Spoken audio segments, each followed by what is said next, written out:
बिस्मिल्लाहिर्रहमानिर्रहीम। अस्सलामु अलैकुम वरहमतुल्लाहि वबरकातुह। मोहतरम भाइयों, बुज़ुर्गों और दोस्तों, यह हमारा इस्लाही मुआशरा का 1094वां सबक है। मोहतरम दोस्तों, मैं आज के मुसलमान और सहाबा इकराम रिज़वानुल्लाहि ताला अलैहिम अजमईन की ज़िंदगियों को देखता हूँ तो दोनों के बीच में जो कॉमन फ़र्क मुझे नज़र आता है वो है निगेटिविटी और पॉजिटिविटी का, यानी मुस्बत और मनफी सोच, सकारात्मक और नकारात्मक सोच का।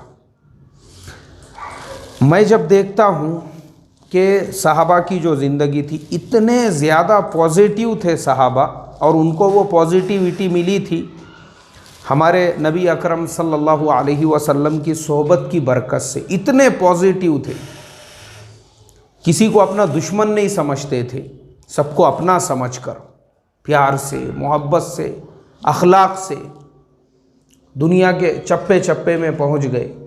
और देखो आज जो है ना, पूरी दुनिया में जो इस्लाम है, पूरी दुनिया में हर बर्रे आज़म में जो इस्लाम है, ये सिर्फ़ और सिर्फ़ साहबा इकराम रिज़वानुल्लाहि ताला अलैहिम अजमईन की मेहनतों की बरकत है। ये उन्हीं की बरकतों से हम मुसलमान हैं।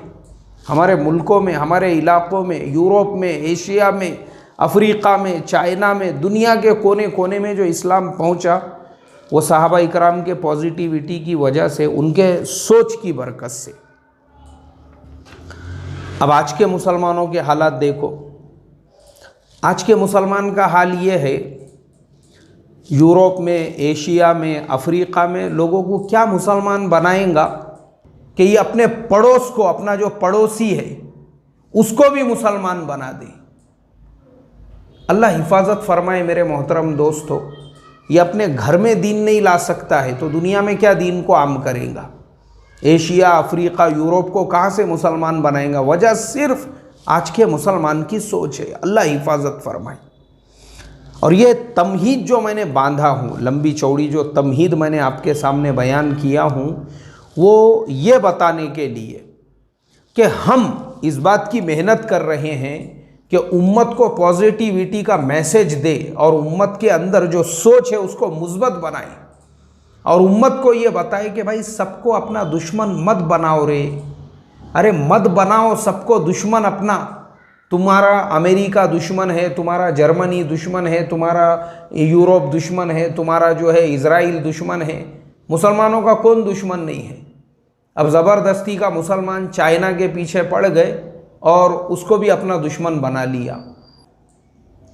और आज का मुसलमान इतना निगेटिव बन चुका है, जो इसका दुश्मन, जो इसका मुखालिफ नहीं है, उसको भी ज़बरदस्ती दुश्मन बन। नहीं, तू मेरा दुश्मन है मेरा दुश्मन तू नहीं है, ठीक है मैं तुझे बना देता हूँ, अभी पूरी दुनिया में फेमस कर देता हूँ। ज़बरदस्ती दुश्मन, क्योंकि निगेटिव है आज का मुसलमान।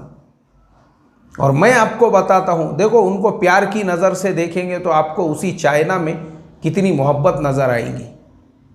आपको पता है चाइना में जो ऑफिशियल मस्जिदें हैं, ऑफिशियल यानी जो गवर्नमेंट के पास तहरीर में है, ऑफिशियल जिसे मस्जिद कहते हैं, पूरे चाइना में वैसी 40,000 मस्जिदें हैं। 40,000 मस्जिदें हैं। उसमें से सिर्फ 25,000 जो मस्जिद है वो शिनजियांग सूबे में है, जहाँ पे मुसलमानों की ज़्यादा आबादी है। 25,000 है वहाँ पर और बाकी मुल्क के अंदर 15,000। ऐसा टोटल मिलाकर पूरे चाइना में मस्जिदों की टोटल ऑफिशियल जो तादाद है वो 40,000 है। और ये मस्जिदें जो बनी हुई है 40,000, इसमें से अक्सर जो मस्जिदें हैं, अक्सर मस्जिदें ये खुद वहाँ की गवर्नमेंट ने अपने खर्चे से बनाई हुई है। जो चाइना में कम्युनिस्ट रिवॉल्यूशन आया था, रिवॉल्यूशन जो माओ जेडोंग का जो रिवॉल्यूशन था, उनके रिवॉल्यूशन आने के बाद में उनका पूरा फोकस चाइना की इकोनॉमी के ऊपर था। तो ज़माने बदलते गए, उस वक्त पूरे मुल्क का ध्यान तवज्जो इकोनॉमी पे था।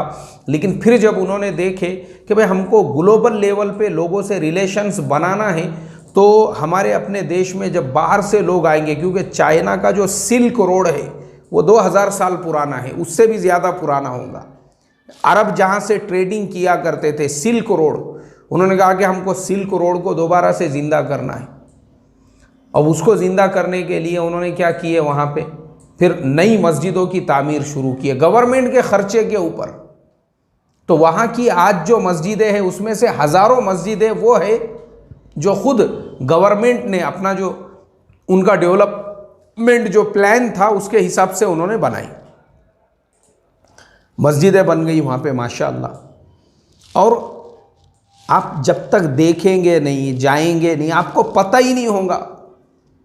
चाइना का सबसे ज़्यादा जो एंशियंट जो सिटी है चाइना का वो शियान है। आप जानते हैं उस शियान शहर के अंदर पूरा क्या पूरा एक मुसलमानों की पूरी एक बस्ती का नाम ही मुस्लिम स्ट्रीट है। वहाँ पे सबसे पुरानी मस्जिद है। आप जाओ वहाँ पर, वो चाइना के बीच में है शहर, वो इतना खूबसूरत शहर। और वहाँ पर आप जाकर देखेंगे तो यानी आप सोच नहीं सकते कि मैं कहाँ पे आ गया हूँ। मुसलमानों की दुकानें, बड़ी बड़ी रेस्टोरेंट, हलाल रेस्टोरेंट्स, खाने का वहाँ भरपूर इंतज़ाम, हर मुसलमान टोपी में, हर मस्तूरात मुसलमान जो है वो स्कार्फ बांधी हुई। अब हमारे यहाँ पे ये जो चल रहा है नकाब नकाब नकाब, अरे भाई जब आपके जो इस्लामी मुल्क है इंडोनेशिया, मलेशिया, वहाँ की औरतें चेहरों पे नकाब नहीं लगाती, वो तो चाइना है। अब आप सोचो ना, जब इंडोनेशिया मलेशिया की औरतें वो अपने चेहरे पे नकाब नहीं लगाती, फिलीपींस वगैरह जितने भी मुल्कों में मुसलमानों की आबादी है वो तो चाइना है। वहाँ की औरतें ऑलरेडी नकाब नहीं पहनती है, वो सिर्फ अपने स्कार्फ बांधती है, और वो आज भी बांधती है, वहाँ पर किसी पे कोई पाबंदी नहीं है।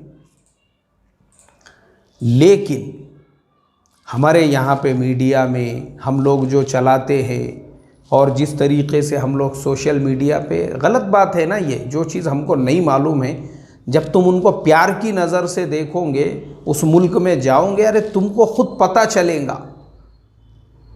अब वो नमाज का वहाँ पे मसला चल रहा था, वो मैंने एक वीडियो में देखा, बोले वहाँ नमाज नहीं पढ़ सकते, हमने चोरी छुपे से नमाज़ पढ़ी। अब देखो मैं आपको उसका रियलिटी, उसका जो है चेक बताता हूँ। मैं आपके सामने बैठा हूँ, आप मुझे देख रहे हो। मैंने खुद अजान देकर चाइना के एयरपोर्ट के ऊपर जमात से नमाज पढ़ाई है, मैंने पढ़ाया हूँ। मैंने बीजिंग एयरपोर्ट के ऊपर मैंने खुद ने मगरिब की नमाज़ पढ़ाया हूँ, ईशा की नमाज़ पढ़ाया हूँ, वो भी जमात के साथ में। उसके अलावा मैं हांगकांग गया था, वहाँ पे भी मैंने नमाज़ पढ़ाया हूँ, हांगकांग में भी। लेकिन चलो हांगकांग को चाइना से वो अलग है, लेकिन चाइना की मैं बात बता रहा हूँ, बीजिंग की मैं बात बता रहा हूँ। खुद मैंने नमाज़ पढ़ाया हूँ वहाँ पर, अजान देकर। वहाँ पे जो है पूरे कैमरे लगे हुए हैं चारों तरफ से। यार वहाँ मुझे किसी ने नहीं रोका। और ये कौन थे जिनको जो छुप के और होटल के कमरे के अंदर नमाज़ पढ़ना पड़ी। इसलिए मुसलमानों, अरे पॉजिटिव बनो, लोगों को अपना समझो। देखो कितनी मोहब्बत भरी हुई है दुनिया में। मैं आपको बता रहा हूँ, वो चाइना के लोगों से ज़्यादा सादा सीधा भोला पूरी दुनिया में आपको कहीं नहीं मिलेगा। ये जो पूरी दुनिया में आज जो उनका जो बिज़नेस चल रहा है ना, उनके होशियारी और अक्लमंदी की वजह से नहीं, उनके सिर्फ भोलेपन की वजह से। कि दुनिया भर से लोग जो वहाँ पे कारोबार के लिए जाते हैं वो इतने सीधे लोग हैं। पहली मर्तबा आपकी उनकी मुलाकात हो गई, आपकी उनकी पहले कोई ट्रेडिंग नहीं हुई, वो सिर्फ आपकी ज़ुबान पे भरोसा करके पूरा का पूरा कंटेनर माल दे देंगे आपको, पूरा कंटेनर आपके हवाले करेंगे। जाओ बम्बई में जाओ, जाके पूछो वहाँ पे, आपको 20 ऐसे बड़े बड़े बिजनेसमैन और व्यापारी मिलेंगे जो चाइना से पहले यहाँ माल लेकर आ जाते हैं, उसको पूरा बेचते हैं और वो बिकने के बाद फिर उनका पेमेंट उनको ट्रांसफ़र करते हैं। ऐसे लोग हैं वहाँ के। और उनके इसी भोलेपन की वजह से कई लोग ऐसे भी हैं, उनको क्या मालूम है इंडिया में कैसे कैसे पहुँचे हुए लोग हैं। तो कई लोग ऐसे भी हैं जो पहली बार गए, एक का कंटेनर लेके आ गए, उसको बेच दिए, उसके बाद उसका नंबर वगैरह सब ब्लॉक। वो बेचारा वहाँ पे इनका इंतज़ार कर रहा है पेमेंट का। दूसरी बार गए, दूसरे के पास से लेके आए। ऐसे भी लोग हैं हमारे यहाँ पे। इसके लिए कैसा है, मोहब्बत की नज़र से देखो आप तो आपको दुनिया में एक कितना प्यार, कितनी मोहब्बत नज़र आएंगी।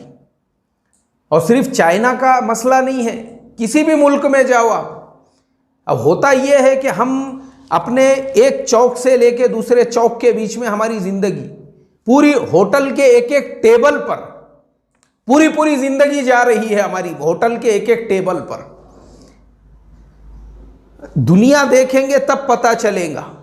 अभी मैं एक रिपोर्ट पढ़ रहा था अमेरिका की, मैं आपको बताता हूं दुनिया में मोहब्बत कितनी है। देखो आप, एक अमेरिकन जो आर्मी का ऑफिसर था, उसकी रिपोर्ट, खुद उसने लिखी हुई रिपोर्ट, वो बेचारा बता रहा था अपनी रिपोर्ट के अंदर कि मैं इराक गया कि काफिले के ऊपर किसी ने हमला कर दिया। हमला करने के बाद वो काफिला पूरा बिखर गया, ये बेचारा रेगिस्तान में कहीं भटक गया।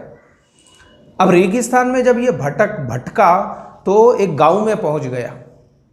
गांव में पहुंचने के बाद एक मुसलमान फैमिली ने, अब वो तो इराक 100% मुस्लिम मुल्क है, एक अरब फैमिली ने बेचारों का पतरे का छोटा सा रेगिस्तान में घर, इसको अपने घर में उन्होंने पनाह दे दी और छुपा लिए इसको अपने घर के अंदर। वो लोग आए, आके जो है इधर तलाश उधर तलाश जिन लोगों ने हमला किए थे, लेकिन ये फैमिली ने उसको अपने पास में रखी, उसकी हिफाजत की, उस आर्मी ऑफिसर की। वो बेचारा कम से कम 2 महीने तक उनके पास में रहा। उस फैमिली ने किसी को कानो कान खबर नहीं होने दी कि उनके घर में एक यूएस ऑफिसर है बोलकर। 2 महीने तक उन्होंने संभाला उसको, और 2 महीने के बाद इन्होंने देखा कि रोड से जो है कंटिन्यू आर्मी के ट्रक जा रहे हैं, तो फिर इन्होंने वो ट्रकों को रुकाया, और रुकाने के बाद वो जो आदमी था वहाँ पहुँचा, लेकिन उसकी आंखों में आंसू थे। और फ़ायदा क्या हुआ पता है आपको? अमेरिका आने के बाद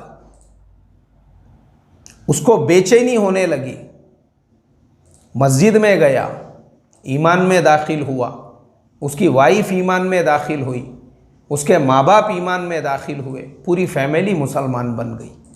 वहाँ मुसलमान नहीं हुआ वो इराक में। अमेरिका आने के बाद रिपोर्ट पढ़ रहा था मैं उसकी। ये लोग, अरे तुम प्यार दो दुनिया को, और फिर देखो दुनिया में कितना प्यार है। अब मैं आपको रशिया की एक रिपोर्ट बताता हूँ। मेरा एक दोस्त है, तो वो वीलॉग्स बनाते रहता। वीलॉग्स मतलब सफ़रनामा जिसको हम लोग बोलते हैं। तो उसका एक सफ़रनामा मैं देख रहा था। रशिया में गया वो, रशिया के अंदर एक रेस्टोरेंट में पहुंचा, और रेस्टोरेंट में पहले, क्योंकि हम लोग इंडियन लोग हैं, और ये हम इंडियंस की जो है ना एक नॉर्मल यानी कॉमन पूरे देश की हमारी सोच, हमारी थिंकिंग वैसी ही है, हमारे प्राइम मिनिस्टर से लेके हमारे देश के नॉर्मल आदमी तक। क्योंकि हमारे प्राइम मिनिस्टर भी हमेशा अपने गरीबी का और अपने जो है हालात का ही तस्करा करते हैं। तो इंडिया में सब गरीबी है, गरीबों का देश है ये। तो चूँकि हम लोग गरीब है, तो बेचारा इंडियन नॉर्मली जो है रेस्टोरेंट में हम लोग जब जाते हैं किसी भी मुल्क में, तो हम पहले मेन्यू देखते हैं, भाई ये हम लोग अफोर्ड कर सकते हैं या नहीं कर सकते। गया वो, उसने मेन्यू देखा वहाँ पे, और देखने के बाद में बोला यार ये तो बहुत महंगा है। बोले लंच, रेस्टोरेंट वाले ने बोला हाँ रेट प्राइजेस तो यही है। अच्छा ठीक है बोल के वो वहाँ से निकल गया। और वहाँ से निकलने के बाद वो जो बंदा था वो करीब में एक दूर वहाँ से थोड़ा दूर निकल गया, और वहाँ जाके किसी टेबल पे वो बैठ गया जाकर।